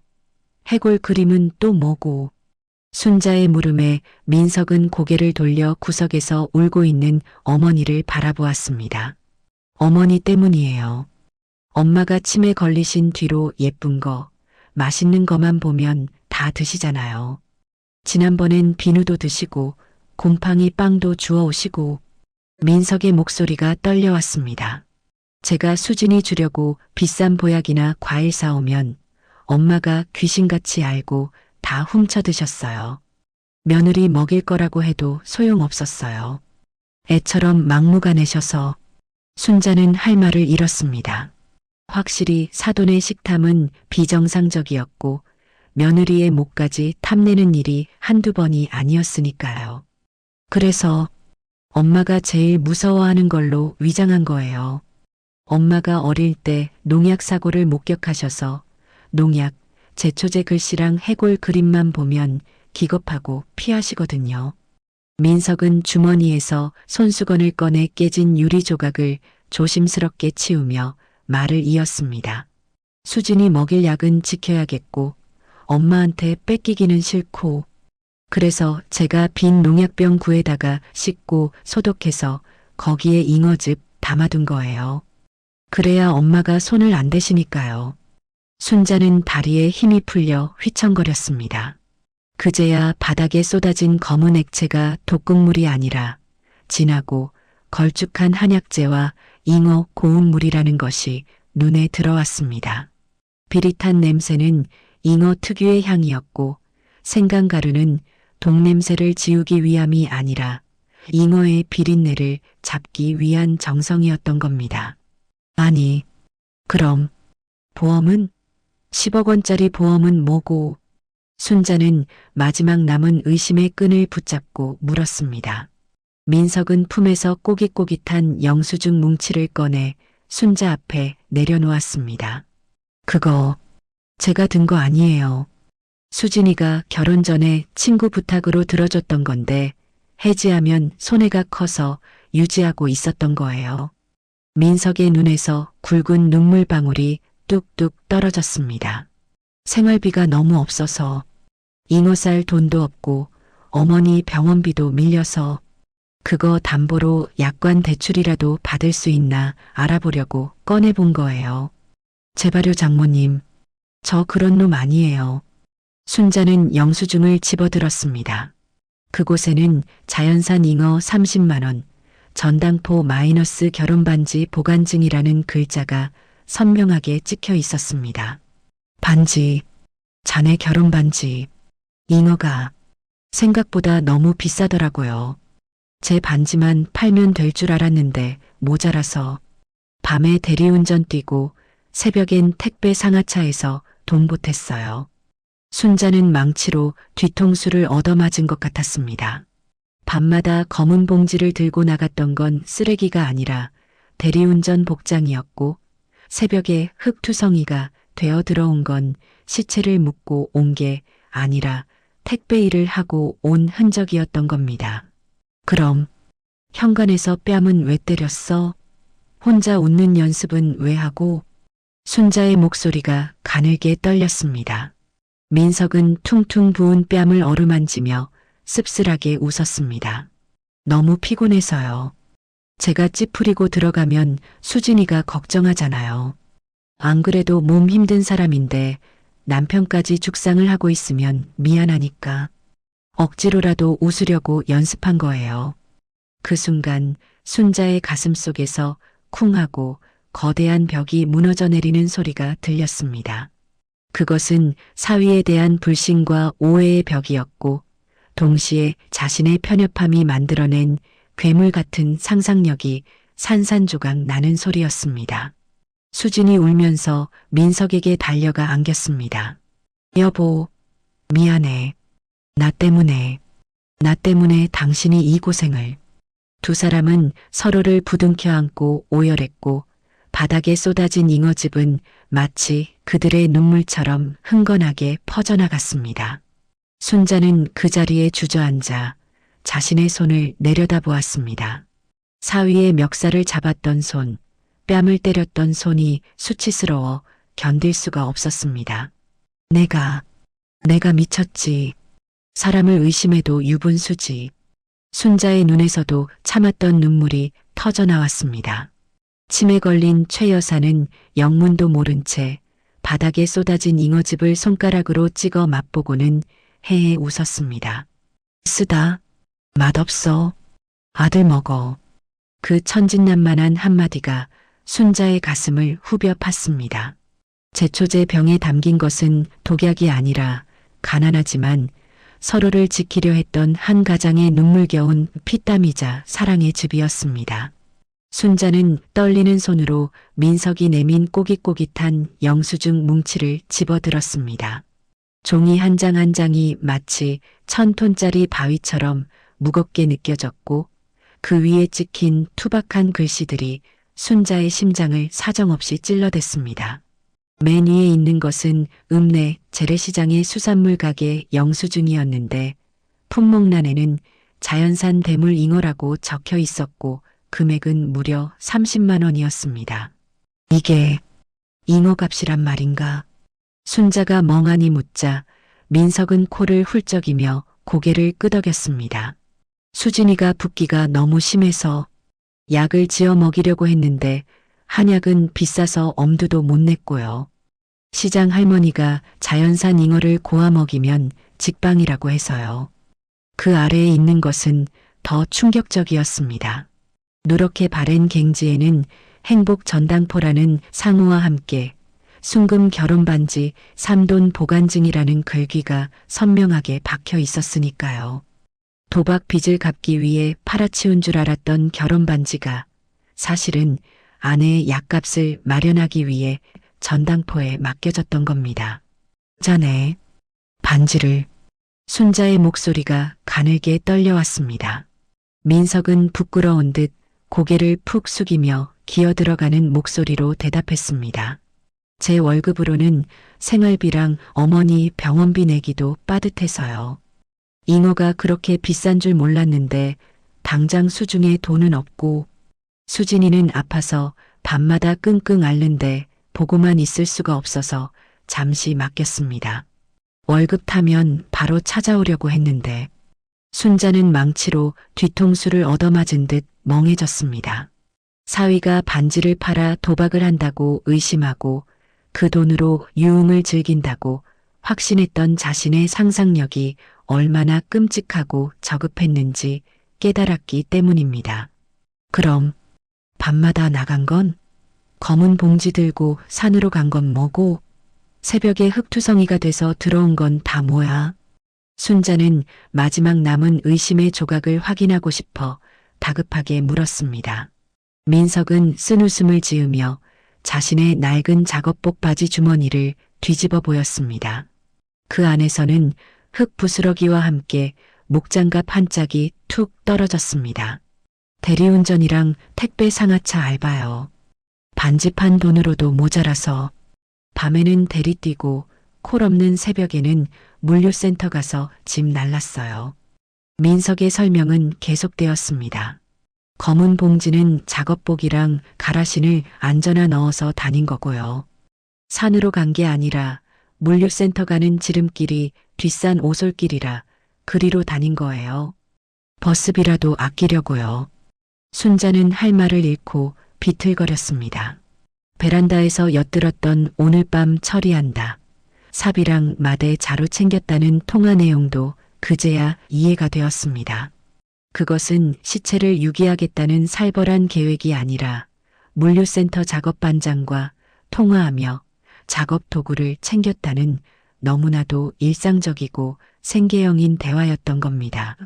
아, 내가 무슨 짓을. 순자의 눈에서 참았던 눈물이 본물 터지듯 쏟아져 내렸습니다. 성실하게 가족을 부양하려던 가장의 피땀 어린 노력을 장모라는 작자가 살인 계획으로 오해하고 그를 범죄자 취급하며 몰아세웠으니 이모죄를 어찌 씻을 수 있을까요? 그때 안방 문간에 서서 이 모든 이야기를 듣고 있던 수진이 울음을 터뜨리며 달려 나왔습니다. 여보, 바보야. 왜 말을 안 해? 나한테 말을 했어야지. 수진은 민석의 품에 안겨 그의 가슴을 주먹으로 쳤습니다. 당신 밤마다 나가는 거 나 다 알고 있었어. 당신 자존심 상할까봐 모른 척 했는데 이렇게까지 힘들게 일한 줄은 몰랐어. 미안해. 정말 미안해. 두 사람은 서로를 부둥켜 안고 오열했고 민석의 낡은 티셔츠는 아내의 눈물로 젖어 들어갔습니다. 순자는 그 모습을 참아 볼 수가 없어 고개를 돌리다 현관 신발장으로 시선이 향했습니다. 아까 아침에 보았던 그 헌 운동화, 노란 청테이프로 칭칭 감아놓은 그 처참한 신발이 눈에 들어왔기 때문입니다. 순자는 홀린 듯 현관으로 걸어가 신발장 문을 활짝 열었습니다. 맨 아래칸 구석에는 여전히 자신이 사준 고급 구두가 먼지를 뒤집어 쓴 채 비닐 포장도 뜯지 않은 상태로 놓여 있었죠. 순자는 그 구두를 꺼내 들고 민석에게 다가갔습니다. 이건 왜 안 신어? 장모가 사준 게 마음에 안 들어서 처박아 둔 거냐?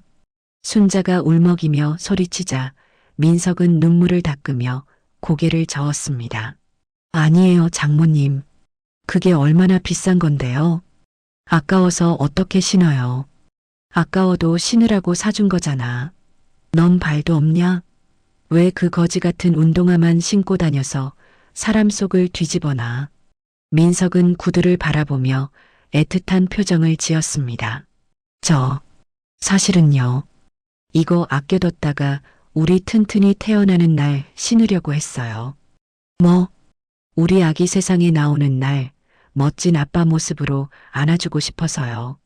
맨날 흙투성이 작업복에 찢어진 운동화 신은 모습만 보여주기 싫어서 그날 제일 멋지게 양복 입고 이 구두 신고 병원 가려고.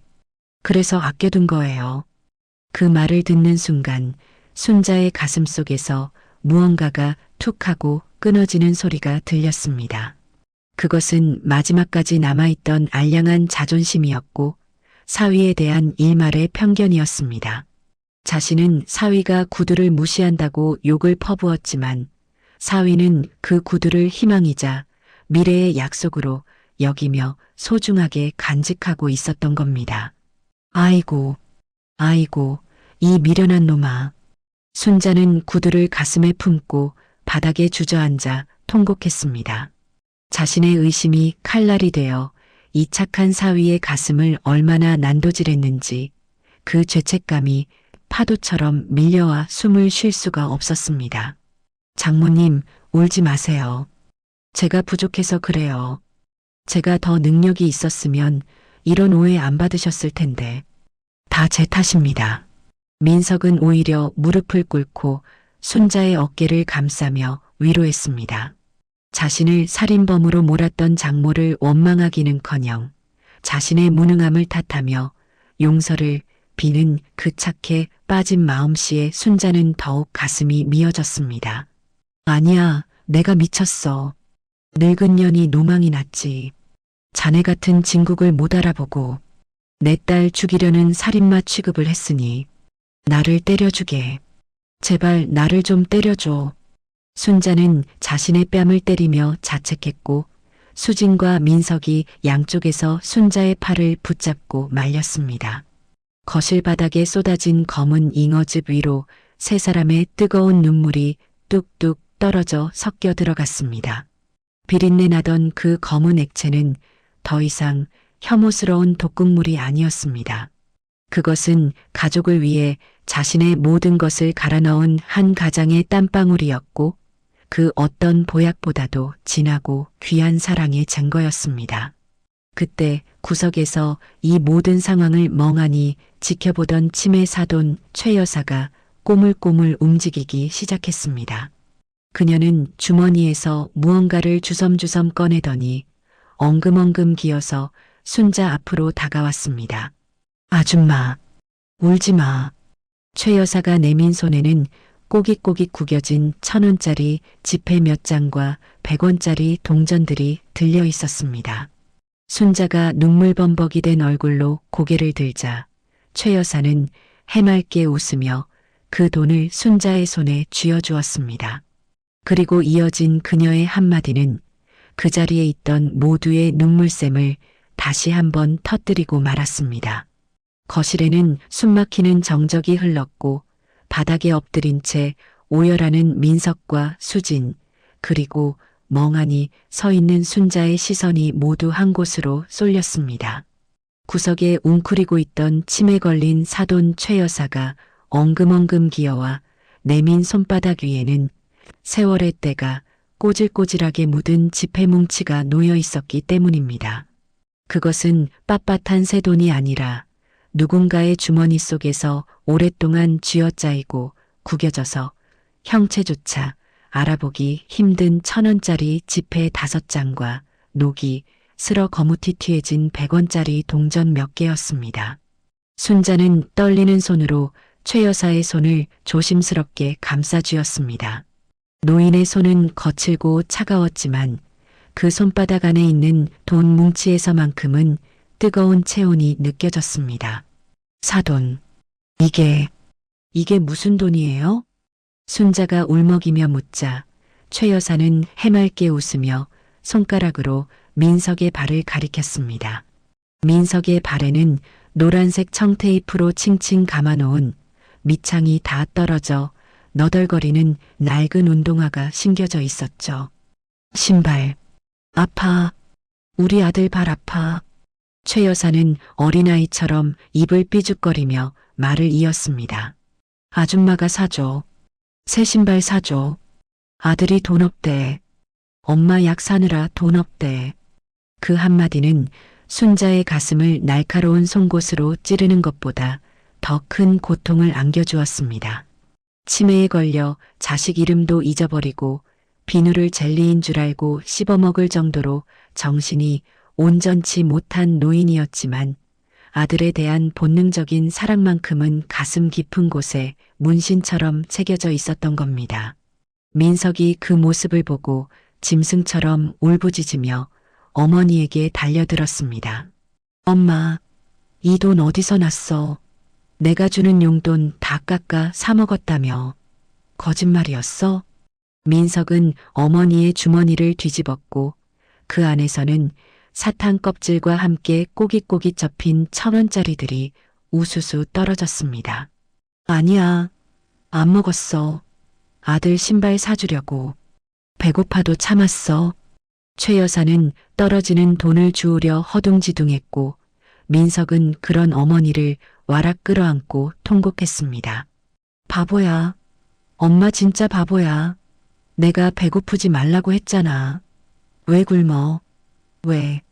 민석의 절규에 수진도 바닥에 주저앉아 시어머니의 다리를 붙잡고 오열했습니다. 순자는 비틀거리며 뒤로 물러났습니다. 자신이 무슨 짓을 했는지, 자신의 편협한 시선이 이 가난하지만 따뜻한 가족을 얼마나 난도질했는지 뼈저리게 깨달았기 때문입니다. 사돈이 며느리의 음식을 탐내고 식탐을 부렸던 것은 아들이 주는 용돈을 쓰지 않고 모으기 위해 배고픔을 참다가 벌어진 본능적인 행동이었습니다. 길바닥에 떨어진 곰팡이 빵을 주워온 것도 아들이 번 돈을 아껴주려는 치매, 노모의 슬픈 절약 정신이었던 것이죠. 그런 줄도 모르고 순자는 사돈을 노망난 늙은이 취급하고 사위를 무능한 페류나라고 매도하며 경멸했습니다. 내가 죄인이야. 내가 죽일년이야. 순자는 자신의 가슴을 주먹으로 퍽퍽 내리쳤습니다. 눈앞이 흐려져 아무것도 보이지 않았지만 바닥에 흩어진 5천 몇백 원의 돈 뭉치가 그 어떤 거에게 수표보다도 무겁고 거대하게 느껴졌습니다. 순자는 무릎을 꿇고 흩어진 돈을 하나하나 줍기 시작했습니다. 동전 하나에도 사돈의 배고픔이 서려 있었고 지폐 한 장에도 아들을 향한 어미의 피눈물이 배어 있어 함부로 다룰 수가 없었으니까요. 사돈, 미안해요. 정말 미안해요. 순자가 돈을 쥐고 흐느끼자 최 여사가 다가와 순자의 머리를 쓰다듬었습니다. 울지 마. 착하다. 울지 마.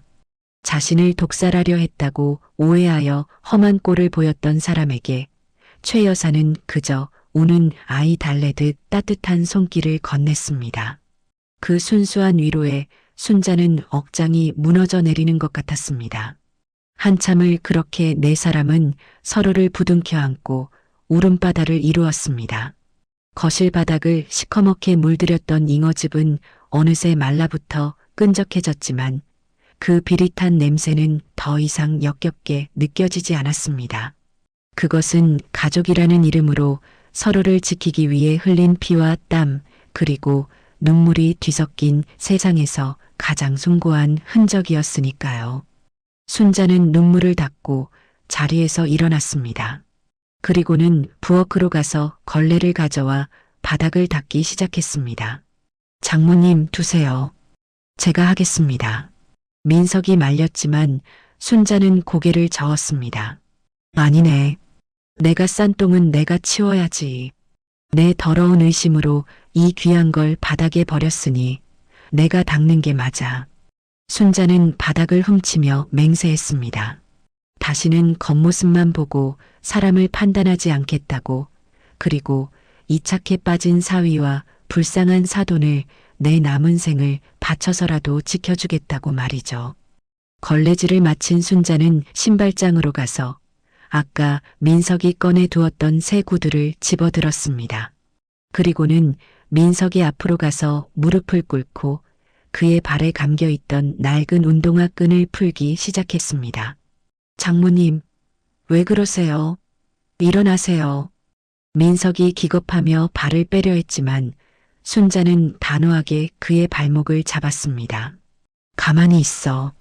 자네 발이 이렇게 상처투성이인데 내가 그것도 모르고 타박만 했어. 노란 청테이프를 떼어내자 물집이 잡히고 굳은 살이 박인 민석의 발이 드러났습니다. 밤새 택배 상자를 나르느라 발톱은 시커멓게 멍들어 있었고 뒤꿈치는 갈라져 피가 배어 나오고 있었습니다. 순자는 그 상처투성이 발에 입을 맞추고 싶은 심정이었습니다. 조심스럽게 헌 운동화를 벗겨내고 먼지를 털어낸 새 구두를 민석의 발에 신겨주었습니다. 딱 맞네. 아주 딱 맞아. 순자가 눈물 고인 눈으로 웃어 보이자 민석도 따라 울며 웃었습니다. 감사합니다, 장모님. 정말 감사합니다. 그때 최 여사가 손뼉을 치며 좋아했습니다. 우와, 새 신발이다. 우리 아들 왕자님 됐다. 그 천진난만한 모습에 수진도 눈물을 닦으며 미소를 지었습니다. 비로소 집안 가득했던 의심의 먹구름이 걷히고 따스한 햇살 같은 평화가 찾아오는 순간이었습니다. 하지만 아직 해결해야 할 일이 남아 있었습니다. 찬장 속에 숨겨진 그 흉물스러운 제초제 라벨이 붙은 병들 말입니다. 순자는 결심한 듯 부엌으로 걸어갔습니다. 그것은 단순한 유리병이 아니라 이 가족을 올가매고 있던 가난과 오해의 상징이었기에 순자의 손으로 직접 마무리를 지어야 했죠. 순자는 찬장에서 남은 병들을 모두 꺼내 식탁 위에 올려놓았습니다. 그리고는 매직을 찾아들고 병에 붙은 제초제라는 글씨와 붉은 해골 그림 위에 굵은 선을 그어 지워버렸습니다. 이제 이런 거 필요 없다. 사돈, 내가 맛있는 거 많이 사줄 테니까 이런 무서운 그림 보고 겁먹지 마세요. 순자는 라벨을 벅벅 찢어내고 그 위에 새로 글씨를 써넣었습니다. 사랑의 즙, 우리 가족 건강 지킴이. 투박한 글씨였지만 그 어떤 명필보다도 아름답게 빛나 보였습니다. 그날 이후 순자의 일상은 전쟁터에 나가는 장수가 아니라 가족을 지키는 든든한 수호신처럼 완전히 달라졌습니다. 월요일 아침 순자는 은행 셔터가 올라가자마자 첫 번째 손님으로 창구에 앉아 10년 넘게 붓고 있던 노후 대비용 적금 통장 하나를 해지했습니다. 창구 직원이 아깝지 않냐며 재차 물었지만 통장에 찍힌 숫자가 0으로 바뀌는 것을 보면서도 순자의 마음은 오히려 10년 묵은 체증이 내려가듯 깃털처럼 가벼웠습니다. 두툼한 현금 봉투를 안주머니에 넣은 순자가 향한 곳은 백화점도 딸네 집도 아닌 읍내 시장 구석에 있는 허름한 전당포였습니다. 어서 오십. 아, 어르신? 또 오셨네요? 돋보기 안경을 쓴 주인 남자가 의아한 표정으로 순자를 바라보았습니다. 순자는 말없이 가방에서 며칠 전 민석이 보여줬던 꼬깃꼬깃한 노란색 전표를 꺼내 먼지 쌓인 유리 카운터 위에 턱하니 올려놓았습니다. 이거 찾으러 왔소. 이자까지 넉넉하게 쳐서 계산해 주시오. 주인은 전표를 확인하더니 육중한 철제 금고에서 작은 비닐팩 하나를 꺼내왔고 그 안에는 주인을 잃고 차가운 감고 속에 갇혀있던 민석의 결혼 반지가 쓸쓸하게 빛나고 있었습니다. 순자는 그 반지를 받아들고 한참이나 손바닥 위에서 어루만졌습니다. 단순한 금덩어리가 아니라 가난이라는 무게 때문에 가장 소중한 약속마저 잠시 맡겨야 했던 사위의 피눈물이 손끝을 타고 전해져와 가슴이 먹먹했기 때문입니다. 강서방, 그동안 얼마나 외로웠을까. 순자는 눈물을 훔치며 전당포를 나섰고 곧장 택시를 잡아타고 딸네 집으로 향했습니다. 현관문을 열자 구수한 된장찌개 냄새가 코를 간지럽혔고 거실에서는 민석이 어머니 최 여사의 헝클어진 머리를 빗겨주고 있는 평화로운 풍경이 한 폭의 그림처럼 눈에 들어왔습니다. 장모님 오셨어요? 민석이 빗을 내려놓고 벌떡 일어나려 하자 순자는 손을 저어 말리고는 식탁 의자를 빼서 앉았습니다. 강서방, 수진아. 잠깐 이리 좀 앉아보게. 할 말이 있어. 순자의 진지한 표정에 민석과 수진은 긴장한 얼굴로 서로를 마주보며 식탁 앞에 다소곳이 앉았습니다. 순자는 주머니에서 고이 접은 하얀 손수건을 꺼내 식탁 위에 조심스럽게 내려놓았습니다. 이거 자네 거 맞지? 손수건이 스르르 펼쳐지고 그 안에 숨겨져 있던 금반지가 영롱한 자태를 드러내자 민석의 눈이 휘둥그레졌습니다. 장모님, 이걸 어떻게 해? 민석은 말을 잇지 못하고 입만 벙긋거렸습니다. 내가 찾아왔네. 자네가 가족을 위해 맡겼던 그 귀한 마음, 이제는 내가 돌려줄 차례야. 순자는 반지를 집어 민석의 텅 빈 약지에 직접 끼워 주었습니다. 거친 택배일 때문에 마디가 굵어지고 굳은 살이 박인 사위의 투박한 손가락에 반지는 거짓말처럼 딱 맞게 들어갔고 민석은 아이처럼 울먹이며 자신의 손을 내려다보았습니다. 감사합니다. 정말 감사합니다. 민석의 눈에서 굵은 눈물방울이 뚝뚝 떨어져 반지를 적셨습니다. 순자는 거기서 멈추지 않고 은행에서 찾아온 두툼한 현금 봉투를 민석의 손에 쥐어주었습니다. 그리고 이건 수진이 산후조리 비용이랑 사돈어른 요양비로 쓰게. 봉투의 두께를 확인한 민석은 화들짝 놀라며 손을 내저었습니다. 안 됩니다. 장모님 노후 자금이잖아요. 제가 밤새서라도 벌어서 갚으면 됩니다. 이건 절대로 못 받아요. 받아둬. 이건 빚 주는 게 아니라 투자하는 거야. 순자는 단호한 목소리로 민석의 손을 꼭 잡았습니다. 내 손주 튼튼이가 건강하게 태어나고 자네가 더 이상 밤에 위험한 일 안 나가고 푹 자야 나중에 나한테 효도도 더 잘할 거 아닌가. 그러니까 군말 말고 받아. 순자의 말에 옆에 있던 수진이 엄마 하고 부르며 참았던 눈물을 쏟아냈습니다. 순자는 딸의 젖은 뺨을 닦아주며 부드럽게 말을 이었습니다. 그리고 사돈 문제는 내가 알아봤는데 낮에만 돌봐주는 주간 보호센터가 있더구나.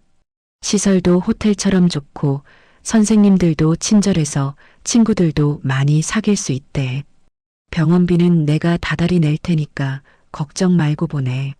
그 말을 들은 민석은 고개를 숙인 채 어깨를 들썩이며 오열했습니다. 가장의 무게에 짓눌려 숨조차 제대로 쉬지 못했던 지난날들이 주마등처럼 스쳐 지나갔고 장모의 따뜻한 배려가 그 무거운 짐을 함께 들어주고 있다는 사실에 가슴이 벅차올랐기 때문입니다. 장모님, 제가 평생 은혜 갚겠습니다. 진짜 친아들보다 더 잘 모시겠습니다. 아들이면 됐다. 사위도 자식이라는데 내가 그동안 자네를 너무 남처럼 대했어. 미안하네. 그날 저녁 식탁에는 실로 오랜만에 웃음꽃이 피었습니다. 최 여사는 순자가 사온 말랑말랑한 진짜 과일 젤리를 오물거리며 기분 좋은 듯 콧노래를 흥얼거렸고 수지는 남편이 찾아온 반지를 만지작거리며 세상에서 가장 행복한 미소를 지었습니다. 저녁 식사가 끝나고 순자는 부엌 찬장으로 걸어갔습니다. 그곳에는 흉물스러운 제초제 라벨과 해골 그림이 붙어있던 갈색 유리병들이 나란히 진열되어 있었죠. 순자는 미리 준비해온 수세미로 병을 박박 문질러 그 끔찍한 그림들을 깨끗이 지워냈습니다. 그리고는 문방구에서 사온 예쁜 꽃무늬 견출지에 꾹꾹 눌러 쓴 글씨를 하나씩 붙이기 시작했습니다. 사랑의 즙, 우리 가족 건강 지킴이. 투박한 글씨였지만 그 안에 담긴 의미는 세상 그 어떤 명약보다도 귀하고 값진 것이었습니다. 이제 더 이상 그 병들은 공포의 대상인 독약병이 아니라 가족의 사랑을 담는 희망의 그릇으로 다시 태어난 것입니다. 자, 이제 한번 신어보게. 순자가 현관 쪽을 가리키자 민석은 수줍은 표정으로 신발장으로 다가갔습니다. 순자가 사준 비싼 정장 구두를 꺼낸 민석은 떨리는 손으로 발을 집어넣었습니다. 항상 뒤꿈치를 구겨 신던 낡은 운동화와 달리 딱 맞춘 듯 발을 감싸주는 구두의 느낌이 낯설면서도 기분 좋았습니다. 반짝이는 구두를 신은 민석은 거실을 한 바퀴 빙 돌며 모델처럼 우스꽝스러운 포즈를 취했고 그 모습에 최 여사가 물개박수를 치며 좋아했습니다. 우와, 새 신발이다. 우리 아들 왕자님 됐다. 장가가도 되겠다. 어머니, 저 이미 장가갔어요.